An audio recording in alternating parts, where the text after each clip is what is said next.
탄천에서 김은혜 후보를 만나면 와라 끌어안는다. 오. 그리고 울면서 말한다. 뭐라고요? 제발 한 표 주세요. 그렇게 열심히 하고 있다 김은혜 후보가. 네. 그런데 상대 후보가 그렇죠. 김은혜 후보가 그렇게 절박하게 뛰고 있다. 더 열심히 하시라. 이제 이런 김병욱 후보를 이제 질책하는 그런 댓글이 이제 들어와 있었는데요. 네. 하여간 김은혜 후보는 할 수 있는 걸 다 하는 것 같아요. 심지어 대한민국 어떤 공정성의 최고의 아이콘이라고 할 수 있는 한국은행 총재 사진까지 끌어다가 자신의 홍보 포스터에 썼잖아요. 근데 네. 사실 정치적으로 아무리 급해도 네. 이건 그러면 안 되거든요. 그래서 한국은행 노동조합에서 항의 성명 냈어요. 아, 그래요? 그렇죠. 경기도의 최대 접전지 분당입니다. 네. 갑을로 쪼개져 있죠. 예. 먼저 갑. 자, 민주당 이광재 후보가 안철수 후보를 오차범위 내이긴 하지만 꽤 수치상 앞서 있습니다. 50.7, 43 이렇게 예. 되어 있는데 여기도 뒤집힌 지역이에요. 자, 어. 그 추이에 보면요. 처음에는 안철수 후보 빨간색이 앞서고 있었죠. 네. 근데 중간에 엎치락 뒤치락 네. 크로스가 됩니다. 그게 3월 중순께고요. 네. 그 이후로는 이광재 후보가 오차범위 내지만 앞서는 조사가 네. 나오고 오. 있습니다. 네. 이광재 후보가 사실 이 지역에 굉장히 늦게 갔는데 네, 연고가 없죠. 연고도 없고 굉장히 뭐 다른 지역 가려다가 늦게 이 지역으로 정했는데 뭐 나름 선거운동 열심히 한다는 얘기가 들리더니 네. 지금 이런 상황이고 분당 네. 을도 같이 볼게요. 뭐 분석은 나눠서 해주시겠지만 자 분당 을은 민주당 김병욱 후보 국민의힘 김은혜 후보 전 수석이죠. 여기 진짜 팽팽합니다. 그러네요. 오차범위 네. 내에서 김병욱 40, 김은혜 42 팽팽하게 붙었습니다. 네. 예, 이 두 지역을 좀 분석을 해주시죠. 예. 일단 제가 어제 분당을 김병욱 후보를 만나고 왔습니다. 그렇습니까? 네, 그 식스팩은 아니다라고 예, 하는데 유명한 선거운동. 그걸 사진을 찍었어요. 예. 예. 근데 그거 만드느라고 정말 고생했대요 2달 동안. 그래서 이런 정도의 열정을 가지고 의정 활동을 하겠다라는 뜻으로 촬영을 했다고 하는데 네. 그만큼 힘들다는 얘기죠. 그만큼 힘들다는 얘기인데 제일 재밌었던 건 댓글창에 어떤 얘기가 올라왔냐면 네. 탄천에서 김은혜 후보를 만나면 와라 끌어안는다. 오. 그리고 울면서 말한다. 뭐라고요? 제발 한 표 주세요. 그렇게 열심히 하고 있다 김은혜 김은- 후보가. 네. 그런데 상대 후보가 그렇죠. 김은혜 후보가 그렇게 절박하게 뛰고 있다. 더 열심히 하시라. 이제 이런 김병욱 후보를 이제 질책하는 그런 댓글이 이제 들어와 있었는데요. 네. 하여간 김은혜 후보는 할 수 있는 걸 다 하는 것 같아요. 심지어 대한민국 어떤 공정성의 최고의 아이콘이라고 할 수 있는 한국은행 총재 사진까지 끌어다가 자신의 홍보 포스터에 썼잖아요. 근데 네. 사실 정치적으로 아무리 급해도 네. 이건 그러면 안 되거든요. 그래서 한국은행 노동조합에서 항의 성명 냈어요. 아, 그래요? 그렇죠. 뭐 이창용 총재가 그거 막 문제 제기로 내려주세요 이럴 수는 없잖아요. 그러니까 이제 네. 하는 차원에서 이제 대응을 네. 한 걸로 보이는데 그렇다 하더라도 매우 부적절했다라는 네. 생각이 좀 들고요. 김병욱 후보가 뭐 여러 가지 제 얘기를 하는데 네. 실제 여기는 아마 새벽 3시, 4시 넘어야 한세를 알 수 있을 것 같고 굉장히 팽팽하군요. 네, 굉장히 팽팽하고 지난 총선에서 네. 이 사진이군요. 네. 그에 도움이 될까요 안 될까요? 그냥 저는 개인적으로 궁금합니다. 아니 너무 힘들다 막 이런 네. 얘기를 하는데 하여튼 그 지난 총선에서 보면 170 몇 표, 네. 그다음에 뭐 860표 용산의 경우에 이제 네. 이렇게 차이가 났었는데 아마 저 지역도 그렇게 끝까지 봐야 될 것 같다라는 생각이 좀 들고요. 그다음에 이광재 안철수 이광재 후보 간의 분당갑. 네, 네. 그 이광재 후보는 그 얘기를 해요. 아, 나 한 달만 좀 일찍 보내줬으면 아. 더 벌릴 수 있었는데. 더 벌릴 수 있었는데. 네, 그러니까 거기가 이제 경선인가 뭐 이렇게 후보 결정이 늦게 네. 됐어요 네, 민주당이. 네, 네. 그래서 그것 때문에 이광재 후보가 되게 좀 뭐 마음고생. 고전 마음고생을 했거든요. 네. 그때 출연하셨었어요. 네. 네. 이 대표가 왜 이러지? 네. 아, 사고는 네. 안 치고 가셨어요. 근데. 네, 너무 아. 괴로워하시던. 네, 그러나 이제 워낙 선거의 달인이에요. 네. 네, 강원도 선거 오래 하고 선거 뭐 엄청나게 그러니까 노무현을 만든 사람 아니겠습니까? 그러니까 네. 그런 측면에서 보자면 뭐 어떨 것 같아요?라고 캠프에 전화하면 아유 이겨서 가야죠. 이렇게 얘기합니다. 네. 네. 여튼 이제 두 지역 모두 이제 오차 범위 내에서 팽팽한 접전을 좀 벌이고 있는 것 같고요. 네. 자, 다음 지역도 한번 가보겠습니다. 이재명 부사장님 네, 말씀하지 않는 겁니까? 네, 공정하게 공정된 진행. 공정하게 진행해 주세요. 킹으로 가세요. 아, 공정하게 해주세요. 어차피 여기 말고는 안 나온대요. 다른 데는. 그렇습니까? 네. 우리 독점입니다. 네. 일단 독점하면 더 예. 잘해줄 줄 알았더니 이건 아닌 진행을 것 같아요. 독점하고 있습니다. 네. 분당 쪽 어떻게 보십니까? 그러니까 천당 아래 분당이라고 했었는데 네. 여권에서 어쩌다 이렇게 아. 점점점 이런 느낌이죠. 분당이 영화 한 사실은. 줄 평인가요? 예. 예, 그게 사실은 뭐 강남과 거의 같은 네. 굉장히 민심이 연동돼 있다고 봤었는데 사실 분당이 2011년도인가요? 손학규 강재섭 양쪽에 맞아요. 거물 두 분이 붙었던 보궐선거가 있었어요. 너무 오랜만에 맞아요. 듣습니다. 예. 강제수. 네. 아, 그때 이제 손학규 대표가 이겼죠. 이겼어요. 그러면서 이제 그때 이후로 사실 분당이 옛날 같지 않아졌던 것 같습니다. 계속 이제 민주당도 해볼 만한 뭐 이제 그런 지역구가 됐고 실제 이제 뭐 2016년, 2020년 계속 이제 분당에서 오히려 여권이 고전하고 있는 그런 상황인데 사실은 이제 수도권 민심이 굉장히 연동화돼 있습니다. 그러니까 어디가 막 특출나게 막 뭐 강남 소초가 다소 이제 여권에 더 지지율 높고 하지만 사실은 전체적으로 흐름이 이제 쏠려가는 거죠. 뭐 한 번은 근데 그게 이제 스윙 보터라고 그래서 사실은 뭐 어떤 사람들이 뭐 민주당을 찍었다, 국민의힘을 찍었다 이런다기보다는 양쪽에 이제 핵심 지지층이 있고 또 사실은 이제 비판적 지지층이 있는데 그 지지층이 나오느냐 나오지 않느냐를 그렇죠. 가지고 이제 계속 흐름이 왔다 갔다 하는 네. 건데 사실 분당도 대표적인 그런 적이 된 것 같습니다. 맞습니다. 이제는 된 것 같고 따라서 아까 전에도 본 게 안철수 후보와 이광재 후보가 안철수 후보의 지지율은 계속 비슷하고 예. 이광재 후보의 지지율은 왔다 갔다 합니다.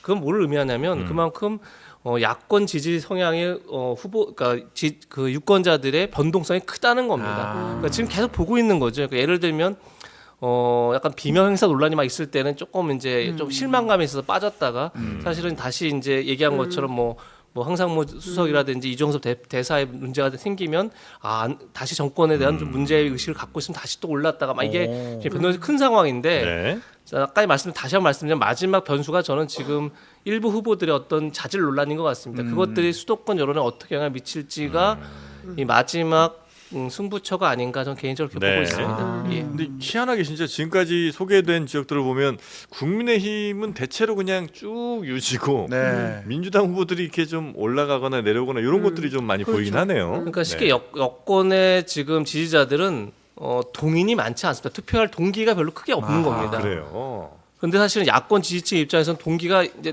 될 수가 있고 안 될 수가 있는 거죠. 아까 얘기한 것처럼 뭔가 정권에 대해서 좀 더 평가하고 심판해야겠다 이런 여론이 생길 때는 분노감도 있고. 그렇죠. 그런 막 나오는 거고 또 조국혁신당이 등장하면서 사실 그런 것들을 또 많이 어떻게 보면 잡아낸 게 있죠. 그러니까 정권 심판론에 대해서 다시 한번 부각을 시켰죠. 네, 그러면서 네. 이제 변동성이 커지는 거죠. 야권 지지층 그러니까 좀 입장에서. 흐름을 볼 필요가 있는데 2월 한 달 민주당 굉장히 어려웠습니다. 만약에 2월에. 2월 네. 기조가 지속된다면 사실상 거야 심판론 이것이 작동이 돼서 민주당에게 굉장히 불리한 선거가 됐을 거예요. 네. 그리고 공천 파동이 파열음이 굉장히 셌기 때문에 그런데 이제 2월 말 들어서면서 조금 정리가 좀 되면서 네. 그러면서 3월 3일 날 조국혁신당이 중앙당 창당 대회를 하고 네. 그리고 나서 이종섭 사태가 터지고 네. 황상무 회칼탈러 발언이 나오고 의정 갈등은 해결되는 것이 없이 계속 지지부진한 가운데 네. 지속이 되는 거죠. 네, 그러니까 네, 네. 환자들의 불만, 국민적 불만이 쌓이는 것이고 결정적인 한 방이 있으니 51분 대국민 담화. 네, 대통령이 그게 나서서 굉장히 결정적이었어요. 저는 네. 그렇게 봅니다. 2,000명. 예, 왜냐하면 쭉 이게 그러니까 이런 거예요. 분노 게이지가 처음에는 물가 왜 이렇게 높냐. 그러니까 대파 문제도 거기 포함이 되는 거죠. 살기가 힘들다. 가처분 소득이 너무 없네. 월급은 안 오르는데 뭐 다른 거 다 오르네. 살기가 어려워. 그런데 뭐 새로운 막 세게 한번 싸워보겠다는 세력이 나섰네. 저 사람들 어떤 사람들이지? 이제 지켜보게 됐고 그 다음에 이종섭 대사를 저렇게 해서 보내? 이게 말이 되는 거야? 점점 최상병, 예. 게이지가 그다음에 점점 그렇죠. 세상에 21세기에 회칼 테러 이게 무슨 난리? 민주주의가 어디로 가는 거야? 부산에서 그 얘기를 제일 많이 들었어요. 부산 민주주의가 위험하다. 우리는 부마 세대다 이런 얘기를 많이 하셨거든요. 부마. 예, 그리고 나서 이제 결정적으로 문제 해결 능력을 전혀 보여주지 못하면서 혼자 서서 51분간 A4 13장을 읽는 대통령을 보면서 네. 여야 모두가 화났다는 거예요. 20분 지나면서 저걸 왜 읽고 있는 거냐. 그래서 그때 뚜껑이 열렸다. 그렇죠. 저는 그렇게 네. 봅니다. 네. 알겠습니다. 자, 다음 지역 한번 가볼까요? 네. 네. 대국민담화 관련해서는 언급 안 하시고 넘어가셔도 아니, 저 될까요? 되게 아니 그걸 저- 원하시는 거 전 아니에요? 직장 약간 상사에 들어서 대해서. 제가 그냥 넘어갈까. 그러니까요. 공평한 아니 기회를 근데 드려야 저는 하나. 사실 네. 만나 뵈면 여쭤보고 싶었어요. 아, 도대체 대국민담화. 누가 이런 기획을 하는 거예요? 저도 모르죠. 퇴사한 지가 좀 돼서. 예, 제가 네. 거기 안에 있지 않기 때문에 논의 과정을 사실 구체적으로 알지 못하는데 네. 뭐 저도 다소 약간 실망스러웠습니다. 다른 것 떠나서 뭐 오늘도 중앙일보인가의 칼럼을 보니까 대통령이 국민들에게 문해력 테스트를 했다 뭐 이런 이제 표현이 나오는데 대통령의 발언은 언제나 완결적이고 종결적이어야 됩니다. 맞습니다. 그 자체가 네. 대통령이 말함으로써 이제 그 사안은 그렇게 끝나가야 되는 겁니다. 그런데 과연 대통령이 진짜 2,000명을 고수하겠다는 건지 아니면 2,000명을 협의할 여지가 있다는 건지 자체를 모호하게 만들고 그것을 참모들이 어디 표현을 보니까 참모들이 진화했다 이런 제목을 달았더라고요. 근데 이게 이거 자체가 사실은 대통령의 말을 오히려 대통령 말에 갖고 있는 힘의 무게를 약화시키는 거죠. 사실 그런 점에서 좀 아쉬움이 많이 남는다. 숙제를 그런 좀 생각이 내줬군요, 들고 대통령이. 그런 셈이 된 거죠 결론적으로. 약간 선생님형 대통령 어떻습니까? 아, 티처. 좀 이렇게 가르쳐 주시죠. 질문 아니 근데 내주시죠. 저는 51분간. 어제 기사를 보고 깜짝 놀랐는데 네. 윤석열 대통령이 하루 종일 기다렸지만 전공인은 한 명도 나타나지 않았다. 제가 이 기사 제목 보고 깜짝 놀랐어요. 네. 이런 게 어떻게 대통령이 얼마나 바쁩니까? 그렇죠? 대통령이 해야 될 일이 얼마나 많습니까? 대통령이 하루 종일 전공의를 기다리고 있다는 게 말이 됩니까? 아니 그게 상상이나 할 수 있는 일입니까? 다시 이제 대통령실에서 공을 넘긴 거죠. 다시 한번 네. 또 대화를 하자라고 넘겼으니까. 그리고 이제 의사교수협회에서도 전공의들에게 대화를 해봐라.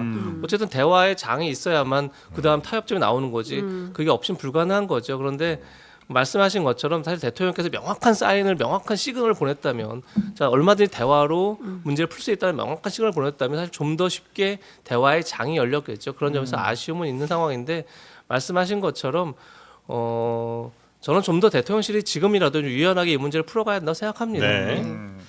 자, 다음 지역 보겠습니다. 네.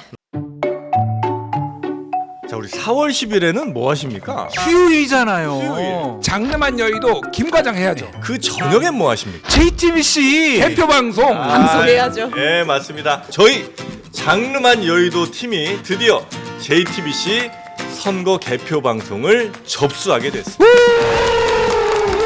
각오 한마디씩 들어볼까요? 예, 일단은 바로 옆에 주현영 씨가 이를 내걸어 온다는 것에 굉장히 네. JTBC 개표 방송을 제가 기필코 시청률 1위로 만들어 보겠습니다. 아유, 선거는 축제입니다. 축제입니다. 재밌고 즐겁고 공정하게 방송 잘 준비하겠습니다. 페스티벌입니다. 네. 한없이 가볍지만 네. 분석만큼은 깊이 있고 무겁게. 아. 저는 첫째도 재미, 둘째도 재미, 셋째도 재미에 치중해서 방송 진행하겠습니다. 네, 재미있는 선거 방송 이제 우리가 한 시대를 열어가는 거예요. 아, 그럼요. 예, 저희만 있는 게 또 아닙니다. 이재명 법률신문 부사장 그리고 장윤선 정치전문 기자도 그날 함께하니까 여러분 많이 기대를 좀 해주시고 4월 10일 국회의원 선거 오전 11시 장르만 여의도. 오후 4시부터는 JTBC 총선 개표 방송 2024 우리의 선택 로그인. 네, 자 많은 시청 시청 바랍니다. 감사합니다.